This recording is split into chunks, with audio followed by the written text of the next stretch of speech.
India के सबसे ज्यादा मेहनत करने वाले लोग सबसे ज्यादा स्ट्रगल क्यों करते हैं? हम बचपन से सुनते आए हैं, बेटा बस मेहनत करो, सक्सेस झक मार के पीछे आएगी। पर रियलिटी, अगर हार्ड वर्क ही सक्सेस का रास्ता होता तो आज इंडिया में पीएचडी होल्डर्स प्यून के जॉब के लिए अप्लाई नहीं कर रहे होते। आज इंडिया में एक जॉब के लिए लाखों लोग कम्पीट कर रहे हैं और जब रिजल्ट नहीं आता तो हम बोलते हैं बस थोड़ी मेहनत कम रह गई होगी। इस वीडियो के एंड तक आप समझ जाओगे कि प्रॉब्लम आपकी मेहनत में नहीं, उस स्ट्रक्चर में है जिसे कोई एक्सप्लेन नहीं करता।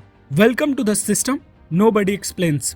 आपने अपने आसपास देखा होगा एक स्टूडेंट जो 5 साल से एग्जाम की तैयारी कर रहा है पर लिस्ट में उसका नाम नहीं आता। एक फ्रेशर जो 12 घंटे काम करता है पर सैलरी वही 15 से 20 हजार पे अटकी है। हम सब थके हुए हैं, ऑफिस पहुंचने से पहले ही कम्यूट हमें निचोड़ लेता है। ये वीडियो आपको डिमोटिवेट करने के लिए नहीं है, ये वीडियो एक रियलिटी चेक है, क्योंकि जब तक आप गेम के रूल्स नहीं समझोगे आप वही पुरानी हार्डवर्क वाली रेस दौड़ते रहोगे जो आपको कहीं नहीं ले जाएगी। Let's talk about the hard truth. चलिए एक सिंपल सवाल पूछते हैं, इंडिया में सबसे ज्यादा मेहनत कौन करता है? एक सीईओ या वो रिक्शा वाला जो 45 डिग्री की गर्मी में आपको स्टेशन तक ले जाता है? एक कंस्ट्रक्शन वर्कर जो दिन भर ईंट उठाता है? इनकी हार्डवर्क किसी भी कॉर्पोरेट एग्जीक्यूटिव से कहीं ज्यादा है पर रिवॉर्ड जीरो। इनकी मेहनत इन्हें सक्सेस नहीं सिर्फ सर्वाइवल देती है। यहाँ एक बहुत बड़ा गैप है। इंडिया में मेहनत एक करेंसी है पर प्रॉब्लम ये है कि इस करेंसी का एक्सचेंज रेट बहुत खराब है। आप मेहनत तो गोल्ड वाली कर रहे हो पर बदले में मिल रही है सिर्फ चिल्लर। प्रॉब्लम शुरू होती है जब एरिना ओवर क्राउडेड हो जाता है। इंडिया में कंपटीशन हेल्दी नहीं, लीथल है। डेटा देखिए, यूपीएससी 2024 13.4 लाख एप्लीकेंट्स, सिलेक्शन सिर्फ 1056, सक्सेस रेट 0.078%। एसएससी सीजीएल लगभग 35 लाख लोग 14,000 जॉब्स के लिए compete कर रहे हैं। रेलवे एनटीपीसी 1.2 करोड़ लोग, सीट्स कितनी? सिर्फ 11,500। यहाँ 99% लोग लेजी नहीं होते, वो सिस्टमैटिकली रिजेक्टेड होते हैं। जब सप्लाई इतनी ज्यादा और डिमांड इतना कम हो तो सिस्टम आपको एलिमिनेट करने के बहाने ढूंढता है, सेलेक्ट करने के नहीं।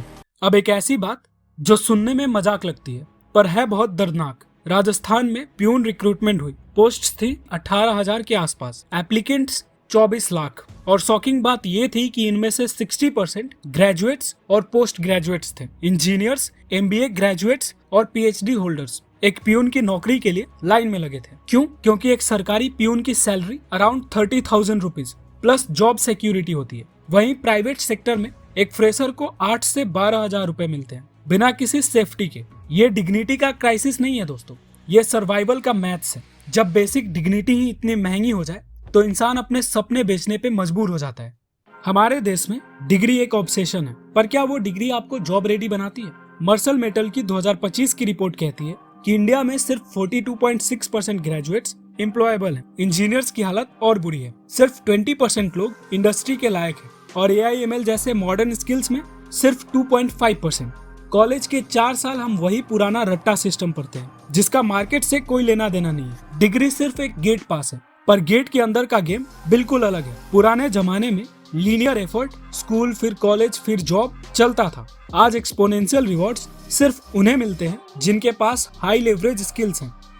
क्या आपने कभी सोचा है कि आपका जोमेटो डिलीवरी पार्टनर या उबर ड्राइवर कौन है? इंडिया में 1.2 करोड़ गिग वर्कर्स हैं।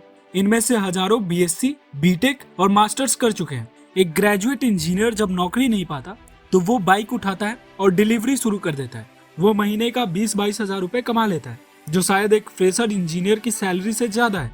पर इसका ट्रैप समझिए, गिग इकोनॉमी एक सेफ्टी वॉल्व है, सॉल्यूशन नहीं। यहाँ कैरियर ग्रोथ जीरो है, बर्नआउट हाई है और इंश्योरेंस का कोई ठिकाना नहीं। हार्डवर्क यहाँ भी है पर फ्यूचर धुंधला है। एक कड़वा सच जो कोई नहीं बोलता, इंडिया में आप कहाँ पैदा हुए हो यह आपकी सक्सेस का 70% डिसाइड कर देता है। सोशल मोबिलिटी इंडेक्स में इंडिया 82 कंट्रीज में से 76th रैंक पे है। मतलब अगर आप गरीब पैदा हुए हो तो अमीर बनने के लिए आपको रेस्ट ऑफ द वर्ल्ड से 10 गुना ज्यादा मेहनत करनी होगी। पेरेंटल इनकम, न्यूट्रिशन और कनेक्शन ये सब डिसाइड करता है कि आपकी स्टार्टिंग लाइन कहाँ है।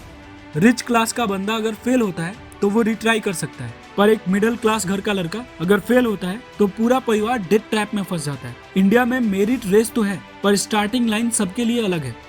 आईटी सेक्टर को देखिए, 2011 में एक फ्रेशर की एवरेज सैलरी थी 3 से 3.5 लाख रुपए पर एनम। 2026 में आज भी वही 3 से 3.5 लाख रुपए पर एनम। पर इस बीच रेंट, पेट्रोल और खाने पीने का खर्चा 100% बढ़ चुका है। इसके ऊपर लगता है हसल टैक्स। बेंगलुरु जैसे शहरों में लोग साल के 168 घंटे सिर्फ ट्रैफिक में गंवा देते हैं।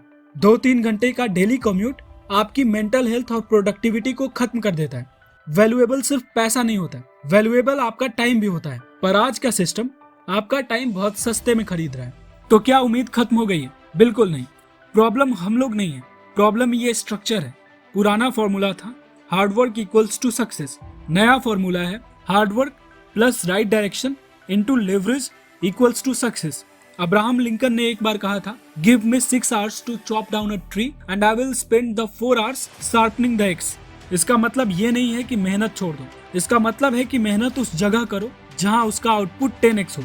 सिस्टम बदलने का इंतजार करोगे तो पूरी जिंदगी निकल जाएगी।